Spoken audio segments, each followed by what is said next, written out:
One of the key things that medical oncologists are facing is how long they keep patients with early stage ER-positive breast cancer on adjuvant endocrine therapy. For many years, the treatment regimen, the standard treatment regimen was 5 years, but several studies that have been released over the past few years have shown that extending patients to 10 years increases their likelihood of better outcomes. In these patients with early stage ER-positive breast cancer, what we know from those trials is that there's a relatively modest benefit of extending endocrine therapy from 5 years to 10 years, and so only about 3 to 5% of patients benefit from that prolonged treatment. So one of the things that oncologists have been trying to do is figure out which patients should have longer durations of endocrine therapy and which patients are okay with 5 years and will do well after that. What physicians have been doing for many years is looking to clinical factors, how large the tumor is, whether the tumor is spread to the lymph nodes, and how aggressive the tumor is, to help identify which patients they recommend extended endocrine therapy to. What we know from a number of different studies is that new tests, genomic tests, can add information to those clinical variables. And so they can provide information that helps stratify patients based on whether they have a high risk and a high likelihood of benefiting from treatment or a low risk and are not likely to benefit.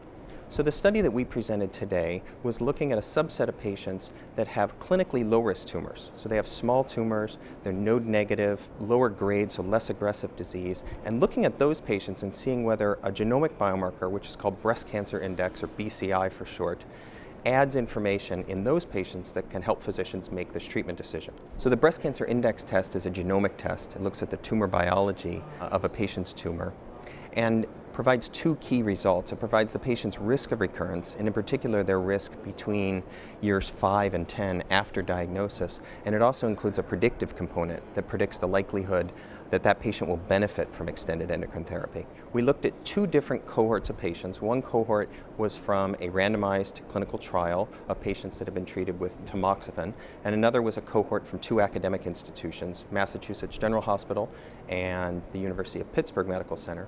And we looked at patients that had been disease-free from the time of diagnosis to 5 years. Now they're at that 5-year time point, and we look at, in these patients with clinically low-risk disease, if you apply this breast cancer index biomarker, does it stratify those patients and identify patients that have a low-risk disease and a high-risk disease separately? And we found in both cohorts that the test significantly stratified these patients, so that patients with low-risk disease had a very low risk for 5 or 10 additional years, whereas patients with high-risk tumor biology based on the biomarker had significantly higher risk.